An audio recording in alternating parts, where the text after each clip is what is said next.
जेके media देखने वाले सभी दर्शकों का एक बार फिर से बहुत बहुत स्वागत है। तो जैसे जैसे मतदान के दिन पास आ रहे हैं वैसे वैसे चुनावी गतिविधियां लगातार तेज हो रही हैं और आप देख रहे हैं कि तमाम सियासी पार्टियों के जो इस समय उम्मीदवार हैं वो पूरी तरह से लोगों के बीच में ग्राउंड पर हैं और लगातार लोगों से मुलाकात कर रहे हैं और अपने अपने फेवर में यहां पर प्रचार भी करते नजर आ रहे हैं। मैं इस समय सांबा जिला की दयानी इलाके में मौजूद हूं जो कि ये रामगढ़ कॉन्स्टिट्यूंसी का हिस्सा है। तो यहाँ आज डॉक्टर देवेंद्र कुमार मन्याल जो कि बीजेपी के उम्मीदवार हैं इस कॉन्स्टिट्यूंसी से, इनसे आज जानने की कोशिश करेंगे कि कैसा माहौल है। अगर बात करें ग्राउंड पर क्या कुछ लोग जो है वो रिस्पॉन्ड करते नजर आ रहे हैं, क्या कुछ फीडबैक इनको मिल रहा है और आने वाले दिनों में इन इलाकों का किस तरह से उद्धार होगा, ये जानने की कोशिश करते हैं। लेकिन अभी हम यही कहेंगे कि देखना ये है कि सरकार किसकी आती है। तो डॉक्टर साहब से बात करेंगे और इनसे जानने की कोशिश करते हैं। सर, आपका बहुत बहुत स्वागत है। लगातार आप लोगों के बीच में जा रहे हैं। तो मैं सबसे पहले जानना चाहता हूँ, ये जो रामगढ़ कॉन्स्टिट्यूंसी है, एक बॉर्डर का इलाका है, इस दयानी इलाके में भी आज आप पहुंचे हैं। तो मैं जानना चाहता हूँ कि लोगों का फीडबैक फिलहाल आपको क्या मिलता नजर आ रहा है, क्या कुछ उम्मीदें इस बार लोग लगाकर बैठे हैं? देखिए, पिछले 10 साल से आदरणीय प्रधानमंत्री की सरकार, भारतीय जनता पार्टी की सरकार में जो जम्मू कश्मीर के अंदर काम हुए हैं, वो चाहे डेवलपमेंट की बात है, चाहे 370 का हटना, और उसके साथ साथ गरीबों और वंचितों के लिए अलग अलग तरह की स्कीमें, युवाओं के लिए पॉलिसीज प्रोग्राम्स, महिलाओं के लिए पॉलिसी प्रोग्राम्स, और कहीं ना कहीं 3 टियर सिस्टम को जम्मू कश्मीर के अंदर इंट्रोड्यूस करना, जो कि 60 साल की डिमांड थी। ये सब काम लेके आज जम्मू कश्मीर के हमारे जो लोग हैं, बाशिंदे हैं, वो उत्साहित हैं। और आप जानते हैं 10 साल के बाद चुनाव हो रहा है, और ये चुनाव डिलिमिटेशन के बाद हो रहा है, चुनाव सीटें बढ़ाने के बाद हो रहा है, और कहीं ना कहीं जम्मू कश्मीर को जब 2 यूटी में रखा गया तो यूटी के अंदर ये चुनाव हो रहा है। ये चुनाव हमारे लिए विशेष है, और विशेष इसलिए है क्योंकि इस चुनाव में हम गलियों नालियों की डेवलपमेंट की बात नहीं कर रहे, हम ये बात कर रहे हैं अपने दर्शकों से, अपने वोटर से, सपोर्टर से, कि इस चुनाव के पहले 10 साल जो मोदी जी ने काम किए हैं, 10 साल जो उन्होंने फैसले लिए हैं, क्या भारतीय जनता पार्टी के इन फैसलों से हमारी सरकार, हमारी लोग, हमारी जनता क्या उससे सहमत है? हम हर जगह लोगों को यही बात कह रहे हैं कि आपकी सहमति जो है वोट के रूप में पहली अक्टूबर को मोदी जी को मिलेगी। तो उस सहमति को दिखाने के लिए, उस सहमति को जिताने के लिए आप मोदी जी को वोट करें, क्योंकि जब 370 यहाँ हटा था तो बहुत बड़ा एक प्रोपेगेंडा चला था कि हम 370 को हटा के मुस्लिम समुदाय के ऊपर जुल्म कर रहे हैं। बातें हुई, जबकि वहां एक भी गोली नहीं चली, कोई अरेस्ट नहीं हुई, और बड़े आराम से शांतिपूर्ण तरीके से ये 370 हट गया। कहीं ना कहीं कश्मीरी भी इस बात से खुश थे, क्योंकि पत्थरबाजी बंद होगी, कैलेंडर बनना बंद हो गया, लोगों की हत्याएं होना बंद होगी, आर्मी को जो एक एम्बेरस किया जाता था, आर्मी के जवानों को शरेआम बेइज्जत किया जाता था, आज वो सारी बातें बंद हो गई हैं। अलगाववाद जो है वो खत्म होता नजर आ रहा है, आतंकवाद खत्म होता नजर आ रहा है, लगभग अपनी अंतिम सांसें गिन रहा है। इस तरह की सारी बातों को लेकर मोदी जी ने जो फैसले किए हैं, उन सब फैसलों के ऊपर भारतीय जनता पार्टी ये मांग करती है अपने वोटर से, अपने सपोर्टर से, कि आप अपनी मोहर लगाएं। 1 तारीख को भारतीय जनता पार्टी के कमल के निशान का बटन दबा के आप ये कहें, मोदी जी हम आपके सभी फैसलों से सहमत हैं। और ये चुनाव इसलिए विशेष है, और ये हम मानते हैं कि 10 साल की मोदी जी के कामों की जो है समीक्षा यह है इस चुनाव के ध्यान से होगी। लेकिन एक चीज जानना चाहता हूं, जिस तरह से धारा 370 को विपक्ष इस समय जो मुद्दा बनाकर इस चुनाव में जो वो सामने आया है, एक तरफ उमर अब्दुल्ला ये कहते हैं कि स्टेटहुड जब तक नहीं मिलता मैं चुनाव नहीं लड़ूंगा, लेकिन अब 2 सीटों पर भी वो चुनाव लड़ रहे हैं। क्या विपक्ष का ये जो रवैया कह सकते हैं कि ये किस तरह की मानसिकता दर्शाता है कि 370 का मुद्दा बनाकर चुनाव लड़ा जा रहा है, और पाकिस्तान के एक मंत्री ये कहते हैं कि कांग्रेस और नेशनल कॉन्फ्रेंस का जो स्टैंड है 370 को लेकर वही हमारा स्टैंड है, ये क्या दर्शाता है मानसिकता? देखिए, अभी यहाँ पे जिस जनसभा में आप आए हैं, हमने लोगों से वही कहा कि आप जब कांग्रेस के लोग यहाँ आपसे वोट मांगने आते हैं, पहला सवाल यही करें कि आपका एजेंडा है 370 वापस लाने का, आपका एजेंडा है 35A वापस लाने का, आपका एजेंडा है मिलिटेंट्स को छोड़ने का, आपका एजेंडा है मिलिटेंट्स के परिवार को कंपनसेशन देने का।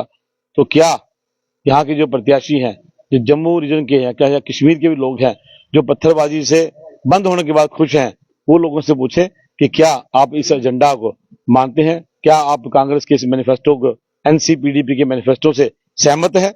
अगर वो सहमत है तो वो दर्शाएं और वोट करें, हमें कोई इतराज नहीं है।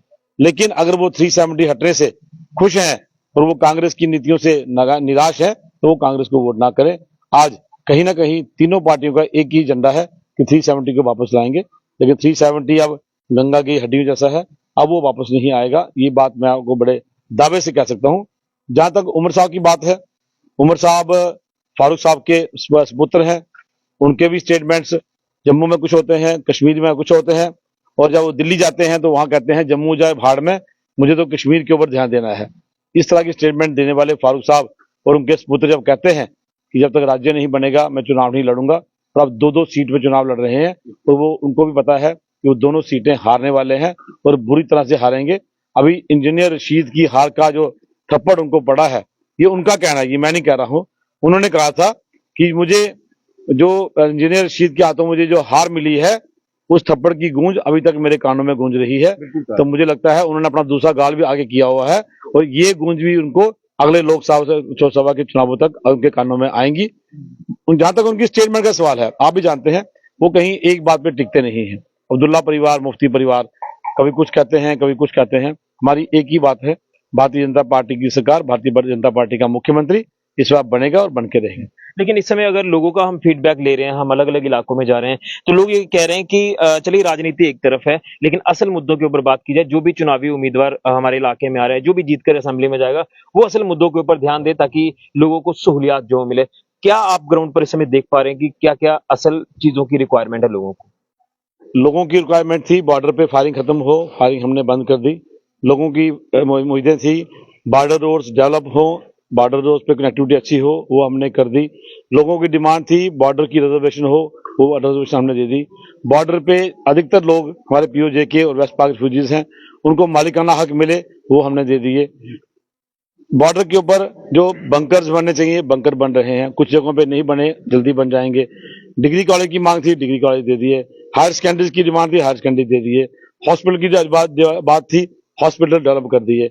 अभी अगर कुछ बचा है तो एक दो मुद्दे जो बॉर्डर के ऊपर फेंसिंग है, तार है, उसके पार की जमीन। पिछले 5 साल से लगातार अमित शाह जी हमारे आदरणीय होम मिनिस्टर, उनसे बात होती रहती है, तो ये हमने उनसे डिमांड की है कि जैसे हमारी सरकार बनती है तो बॉर्डर के ऊपर जो फेंसिंग के पार की जमीन है, या तो हमारे किसानों को उसको एग्रीकल्चर करने दिया जाए या फिर हमें वन टाइम सेटलमेंट करके उसका कंपनसेशन दिया जाए। ये एक ही मुद्दा है जो आज खास करके मेरी रामगढ़ कॉन्स्टिट्यूंसी की बात करें, जो बर्निंग इश्यू नहीं कह सकते, बड़ी पुरानी डिमांड है। और कहीं ना कहीं 10 काम से अगर लोग खुश हैं तो इस काम का वो हमें याद दिलाते हैं कि ये भी करना है।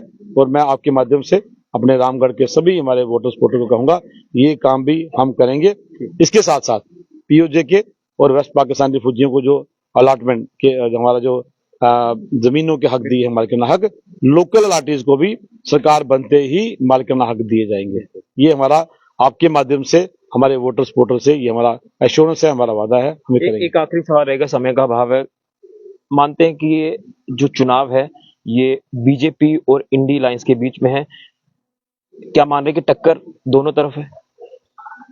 जी नहीं, मैंने पहले भी कहीं 1-2 बार ये कहा है, हमारी टक्कर किसी से नहीं है। आप जाइए फील्ड में देखिए, कोई नहीं है टक्कर में, क्यों पड़े हो चक्कर में ऋषि जी।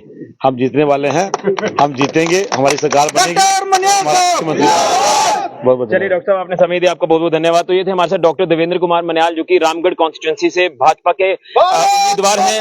लोगों के लगातार जा रहे हैं और हम भी कोशिश कर रहे हैं कि लोगों को पूछा जाए कि आपकी असल रिक्वायरमेंट क्या है। लोग भी ये चाहते हैं कि असल मुद्दों के ऊपर बात होनी चाहिए। राजनीति अगर हम एक तरफ कर दें तो असल मुद्दों को लेकर यहाँ पर जो है वो इस समय चुनावी उम्मीदवार लोगों के बीच में आ रहे हैं। उम्मीद यही करेंगे कि जो भी चुनावी उम्मीदवार इस समय यहाँ मैदान में है, जो भी जीतेगा, असेंबली में पहुंचेगा, वो यहाँ लोगों की बात को असेंबली में जरूर रखेगा और लोगों की मुश्किलात का हल करेगा। क्योंकि ये बड़े ही इंटरेस्टिंग, बड़े ही दिलचस्प चुनाव होने जा रहे हैं 10 साल के बाद जम्मू कश्मीर में विधानसभा के। तो कई सारी नई चीजें हमें इसमें देखने को मिल रही हैं, लेकिन हमारी ये कोशिश है कि लोगों से पूछा जाए, उम्मीदवारों से पूछा जाए कि आप विजन क्या लेकर चल रहे हैं, क्या कुछ आप लोगों के मसले मसाइल का हल करेंगे। तो डॉक्टर देवेंद्र कुमार मन्याल जी ने भी ये जवाब दिया है। अब देखना यह है कि किसकी सरकार आती है, कौन असेंबली में पहुंचता है और जम्मू कश्मीर के हितों की बात करता है, यानी लोगों के हितों की बात कौन सी सरकार करती है, ये देखना होगा। लेकिन एक तरफ बीजेपी लगातार दावा कर रही है कि विपक्ष जो है वो रेस में नहीं है। अब आने वाले वक्त में यही पता चलेगा कि किसकी सरकार बनती है, क्योंकि 8 अक्टूबर को नतीजे आएंगे। उससे पहले अगर देखें तो 25 तारीख को, यानी एक दिन अब बचा हुआ है दूसरे चरण के मतदान को लेकर, और आखिरी चरण का मतदान 1 अक्टूबर को होना है। उसके बाद चुनावी नतीजे 8 अक्टूबर को आ जाएंगे। फिलहाल के ऋषि खजुरिया, जेके मीडिया के लिए।